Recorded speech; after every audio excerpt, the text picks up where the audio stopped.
Is your poop trying to tell you something's wrong with your gut health?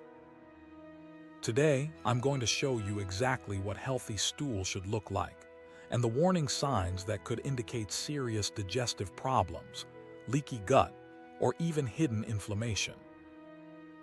I'll reveal my simple 3-step protocol to transform your digestive health in as little as 72 hours. I'm Dr. Stephen Gundry, former cardiac surgeon and medical director of the International Heart and Lung Institute. And for over 20 years, I've helped thousands of patients restore their gut health and overall wellness. You might think your bowel movements are normal, but what most doctors won't tell you is that your stool is actually one of the most important diagnostic tools we have. It's like a window into your internal health that most conventional physicians completely ignore. Now, before we dive into what your poop should look like, I want to share something shocking with you. Did you know that over 70% of Americans are walking around with compromised gut health without even realizing it? That's right, the majority of my new patients come to me thinking their digestion is perfectly normal, when in reality, their gut is sending desperate SOS signals through their stool. Let me show you something that might surprise you. Holds up Bristol stool chart prop. This is what I call the poop decoder, a medical classification tool that helps us understand what's really happening inside your digestive tract. Most conventional doctors never even discuss this with their patients. Now here's what's critical to understand about your stool. Its appearance, consistency, frequency, and even smell are direct reflections of your gut microbiome health, inflammation levels, and how well your digestive system is functioning.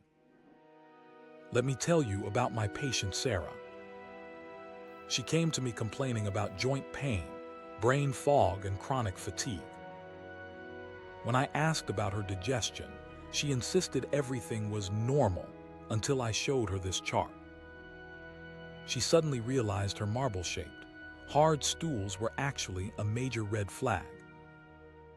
After just 3 weeks on my protocol, not only did her stool normalize, but her joint pain disappeared and her energy levels soared.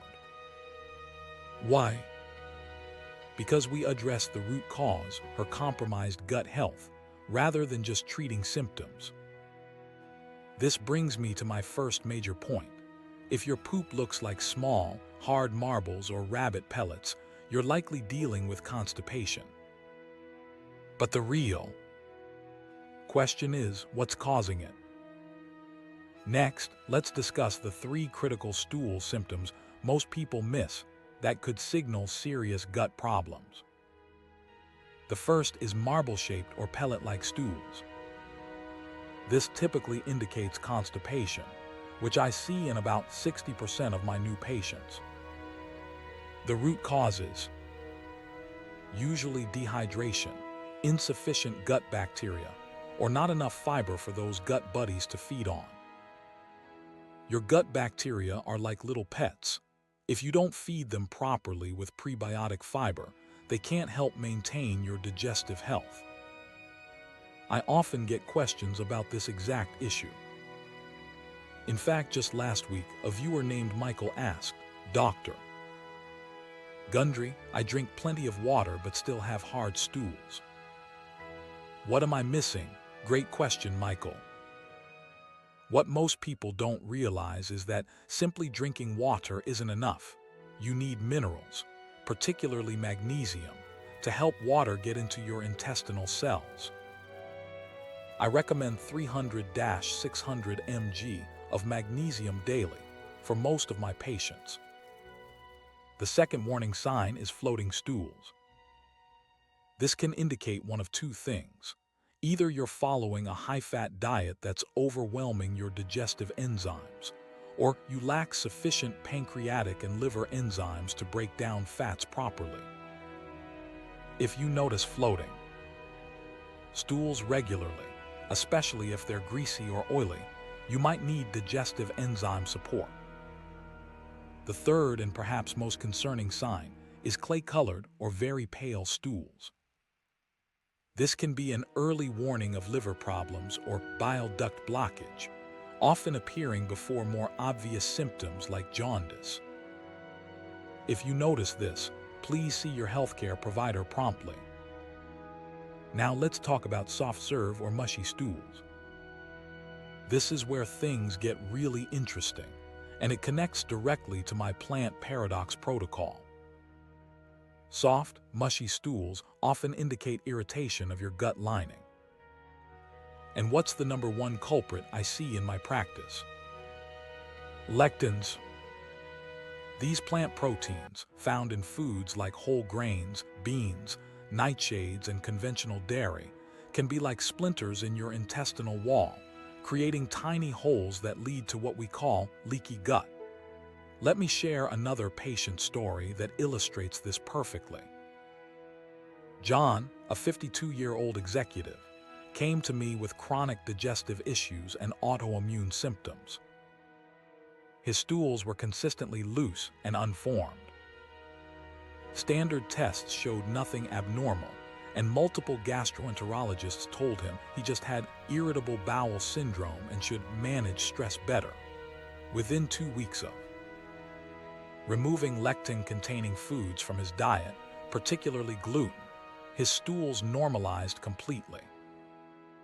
3 months later, his autoimmune markers had dropped significantly, and he told me, "I feel like I got my life back." I'd like to address another frequent question from my viewers. Amanda recently asked, "Doctor, Gundry, my doctor says the color of stool doesn't matter unless there's blood. Is this true?" The answer is a resounding no. While blood in the stool is certainly concerning, color changes can provide early warning signs of serious issues. For example, black or very dark green stools can indicate internal bleeding, possibly from ulcers or as a side effect of NSAIDs like ibuprofen. Meanwhile, bright red blood typically comes from hemorrhoids or fissures near the rectum. So what does the perfect, healthy stool actually look like? I tell my patients to look for what I call the giant snake, a well-formed, continuous stool that's about the diameter of a banana. It should be medium to dark brown, pass easily without straining, and sink slowly in the toilet bowl. Achieving this ideal stool boils down to 3 key factors. First, proper hydration. Not just water, but mineral-rich hydration that actually penetrates your cells. I recommend adding a pinch of high-quality sea salt to your water and aiming for half your body weight in ounces daily. Second, feeding your gut buddies. Your microbiome needs plenty of prebiotic fiber from lectin-free sources like leafy greens, asparagus, Jerusalem artichokes, and resistant starches. These provide the fuel your good bacteria need to maintain gut health. Third, eliminating gut disruptors. This means removing lectins, limiting NSAIDs, avoiding antibiotics unless absolutely necessary, and eliminating the artificial sweeteners and emulsifiers that devastate your gut microbiome. For those dealing with constipation, I've found that supplementing with 300-600 mg of magnesium daily works wonders. In my practice, I've seen patients who haven't had a normal bowel movement in years suddenly experiencing regular, healthy elimination within days of starting magnesium supplementation. Let me be clear, if you're not having at least one well-formed bowel movement daily, something needs attention. The old myth that 3 times a week is normal is absolutely false. Your digestive system is designed to eliminate waste daily. Now you understand why what you see in the toilet bowl is one of the most important diagnostic tools you have access to every single day. Your poop is literally talking to you about your health. Are you listening? Remember, What you don't eat is just as important as what you do eat. By eliminating gut-disrupting lectins, feeding your gut buddies with the right prebiotic fibers, and ensuring proper hydration and mineral balance, you can transform your digestive health and your overall well-being. I'd love to know which of these stool types you've been experiencing. Comment below with the number that most closely matches your typical bowel movements. 1 for marble-shaped, 2 for soft serve, 3 for floating, 4 for clay-colored, or 5 for the ideal giant snake. Your answer will help me create more targeted content to address your specific gut health needs. And if you've had success improving your digestive health using any of the strategies we discussed today, please share your experience. Your story might be exactly what another viewer needs to hear to start their own healing journey. This is Dr.